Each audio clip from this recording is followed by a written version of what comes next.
Here's your heads up for today's FMQ. All about listening to 4 words. 4 words that will change your issues and allow you to get the success you want. It's not a secret, so I'm telling you about it. And if you're new to this, have a little listen please to the intro. I'll explain everything about the FMQ and Personal Development Unplugged. If you're not, skedaddle is a lovely word, skedaddle, I love that. Skedaddle about 1.5 minutes and then we'll begin. And just a very quick shout out to just a few people who have, again, signed up to those emails to get all the hypnosis tracks they want. It's Lisa, Heather, there's Rihanna, John, Eamon. Just to mention just a few. So get on down there. But I'll tell you about that all at the very end, okay? Enjoy.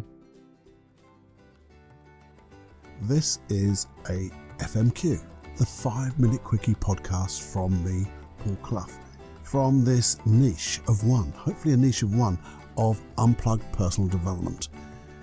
It's to get you thinking, to give you information, to give you some real good snippets of processes that you can use right now in this genre of personal development, breaking things down into simple how-tos that get results.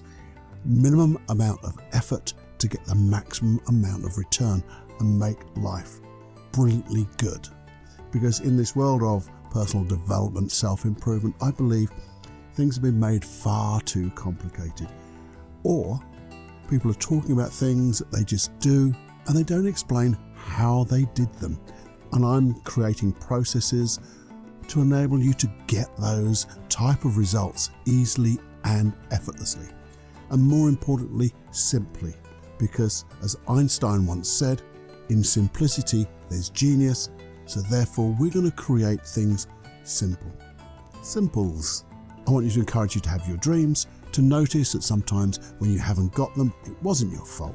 Yes, we have to take responsibility for the decisions we made, but we made those decisions with the information, the wisdom we had right then.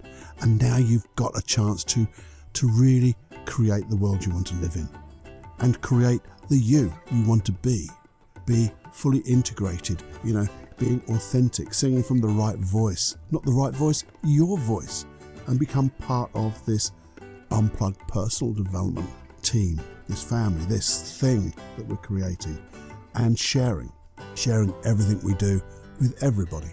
So please enjoy, have more fun than you can stand, and please just listen and enjoy. Warning. You are entering into the unplugged mind of Paul Clough. Too late. Personal Development Unplugged. Hiya boys and girls, it's Paul here, Paul Clough from Personal Development Unplugged and the 5-minute quickie. Okay, I know I gave you that introduction before, but I'm back and I just wanted to say I was listening, as I do, to a podcast. I listen to many, but one of them was the Jordan Harbinger Show. And if you want to get into a good podcast, that's a new one. He's moved from one podcast to another, and he's really, really kicking out some good stuff. And he was talking to a guy called Ed Latimer. Now, the thing is, I listen to all this stuff, and there's a lot of stuff which is repeated and things like that. But every now and again, I hear that one small sentence, and that seems to dive into my brain and go, this is important. This is something that is so simple. And we all know that I believe that in simplicity there's genius. Things just seem to become clearer when you do it, when you listen to these words. And we talk of, what's the worst that could happen? What's the worst could happen to something? If you've got a problem, what's the worst that could happen? And in some ways, you project everything onto that. We use our wonderful skill of imagination to make it even worse than it ever is. Because you've asked yourself the question, what is the worst that could happen? And what does that tend to do? It tends to freeze you, I guess. It tends to give you overwhelm. And neither of those two are very good states to be in a way to start getting out of this issue, solving this issue, using it. But what was the sentence you heard, Paul? I'll tell you now. Well, the sentence was, could this be worse? That's interesting, because it sounds like the same thing, isn't it? What's the worst that could happen?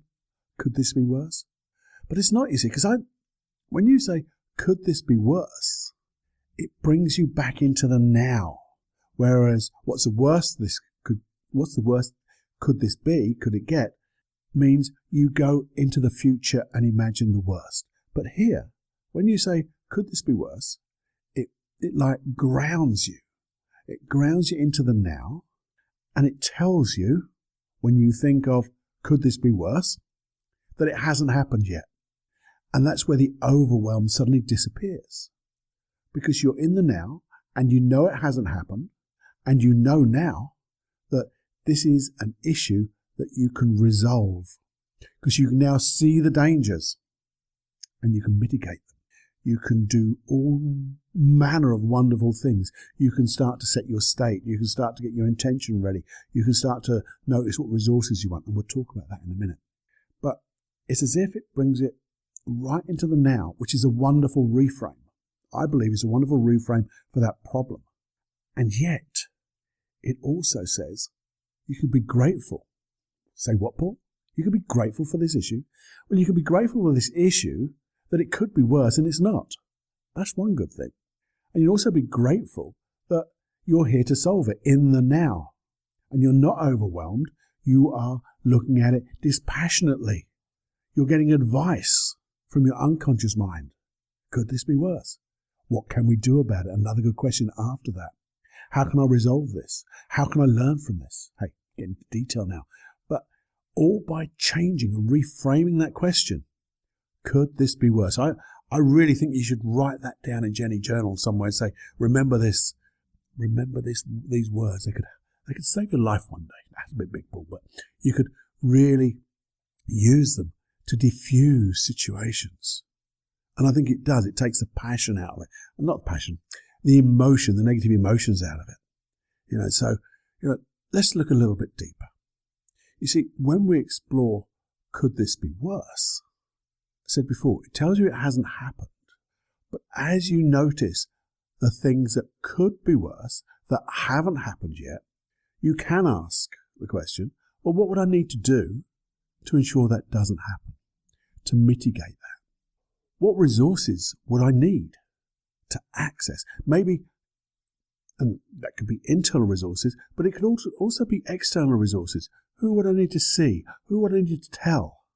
You're spreading the load, as it were, because there may be people who could help you there and then. But because of that overwhelm, that if you went to the other way, what's the worst that could happen? Then, you're frozen and you're not doing anything. And that allows you to take action. Because when you ask those questions, you're also coming from that place of gratitude, or, it may not be, oh, well, thank you, Lord, but, it's a gratitude that it hasn't happened yet. And it's a gratitude that you are in a position to resolve this because you can see it clearly. It takes it coming away from pain. And we've talked about pain and pleasure. And this may not be the pleasure, but it's certainly not the pain. And it's like a neutralizing agent that allows you to see things as they are, not worse. Because sometimes, we say, see it for how worse it can get, to know that it hasn't happened. But see it as it is, not worse than it is. See it as it is. Notice what could go wrong. Could this be worse? And then notice the steps you can take. And then that allows you to take action. Action in a direction. We've now got an outcome in mind. We've been talking about outcomes goals. They don't every goal doesn't have to be the wonderful, big thing that we're going for. It could be these little things. I just want to get out of this issue. I want to resolve this issue. That's a goal. So once you set your outcome in mind, you know the resources. All you have to do is take action. What's the first baby step? Now what I'm going to say, you've written it down. I hope you'll have written all this down in your Jenny Journal or your issue book or whatever you want to call it. They're all Jenny Journals of some kind. But notice that when you write it down, you don't have it going round and round in your head, which again is another symptom of overwhelm. Once it's on the page, it's out of your head. And you can look at it and think about it in the right state. And that state is, I'm going to resolve this. Think of a time when you resolved similar issues and they were successful in that resolution. And when you think of that, feel that feeling, and now write it down in your Jenny journal. The steps, just think, write it down, could this be worse? And here's the things that could be worse, but they haven't happened yet. Underlined, it hasn't happened yet.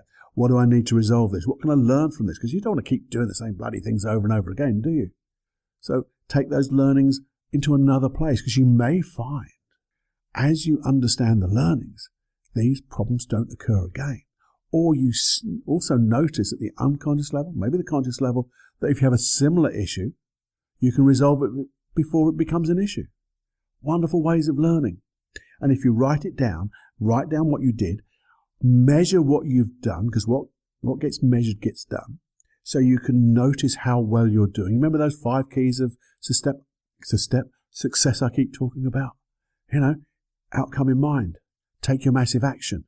And then become aware. Notice how you're doing. Are you being successful in each step? Do you have to change? Become that flexibility and be flexible in your approach to get this resolution, and then act from that psychology and physiology of excellence. Well, if you write all these down, when you've resolved this problem and you've got a better result than you ever thought possible, go back, write down exactly what happened so you can learn from it. And when you've learned from it, what I want you to do, and not from an ego perspective, but teach what you did to somebody else. Because when you teach it, when you speak it, when you write it to somebody else, you're learning again at the unconscious level. And if you've got no one to tell, no one to write it to me, please. I want to know what you've done, because it can help me. It's this thing I call the generative field of learning. Sharing our learnings with each and every one of us. Because you tell it to me, I might not do the same thing exactly, but I'll be inspired. Certainly be inspired by your action, but I'll also be inspired to know there is a resolution to a similar problem, and I can adapt my resources, my outcome around some of the processes that you did. And that's how we learn about processes. Then we can, like me as an NLP trainer and therapist, I can look at that and go, is there a process here that I can use to help other people, to teach other people? And that's how so many processes just happen. It's not for the people who don't succeed. It's you learn from the processes of the people who did succeed. It's amazing. And hopefully you can feel from my voice that this is so exciting. And as usual, I'm mind blown that this came from walking the dog, listen to the podcast, and suddenly have these words dive deep into my brain. Could this be worse? Created such a wonderful thing. I've created a tiny bit of a process for you. And if you listen to the other podcasts about goals, setting your state, setting your intention, and also some of the other stuff I'll be doing around this FMQ. There's so much information here that you can just put together and get your successes and learn from everything that you do and share them. Be the change you want to be in yourself. As I said before, when you change, your environment changes. We grow. We evolve. When you evolve, everything around you evolves. And that includes me. And I want to be part of that, to support you in your goals and to share, my wins. Because this is like one of my wins. Just hearing it and sharing it with you. Now, as usual, 5 Minute Quickie has gone so far over the 5 minutes, but I hope you feel it's really been worthwhile. I've been excited to talk about this. I didn't think I would be as excited, but I have been, and I am. So, there you go. Live with so much passion, enjoy every heartbeat, have more love and fun than you can stand, and if you would, just stay on a little bit longer and listen to my closing outro. There's just a little bit of information I'd like to share with you. And if any of you could share that on, that'd be wonderful. Okay now, till next time, bye for now. Hey, here's your usual last minute reminder. Now time is, very rare, and we need to look after our time. And I know your time is called upon by other things and other people to share their works too. So the next time you're thinking about sharing, if you could just think about this podcast and share it with maybe just 2 or 3 of your closest friends or people who just you know that would appreciate it. That would be really good, and it would help grow this little niche that we're carving out for ourselves of personal development, unplugged personal development. If you go to iTunes, that would be great. If you have the time to subscribe, maybe leave a nice review. That would be even kinder. And one more thing. The one thing I keep banging on about is all the hypnosis and the NLP processes for all the podcasts are now easily to get at paulcloughonline.com/podcasts. No, not podcasts, podcast, singular. And you go there, they're all there for you, and I'm adding to them at least every month. Okay? Do that. You'll have a great time, and they're all downloadable. So they're in one place, they're downloadable, and you can have more fun than you can stand doing it. There's also loads of stuff on paulcloughonline.com. There's Supreme Inner Confidence. It's a lovely program to grow your self-esteem and really have the confidence that I know you have got, but allow it to come to the fore so you can be truly aligned and get the goals and the dreams that you want. There's also Free Your Life from Anxiety. It's a lovely course, I believe it's a lovely course, to let go of anxiety, because no one needs it in the world at all. You don't need the anxiety, you don't need the stress. Learn how to just let it go. And again, that Supreme Inner Confidence, what more do you need? And on that Free Your Life of Anxiety program, the first 5 days are absolutely free. So you can test it, and even, you never know, you might even let go of your anxiety in those first 5 days. People do. Hey, have a look around, have a poke around. There's lots of stuff there, and enjoy. And if you didn't know, you can also get this podcast on Spotify now. Hey, until next time, have more fun than you can stand.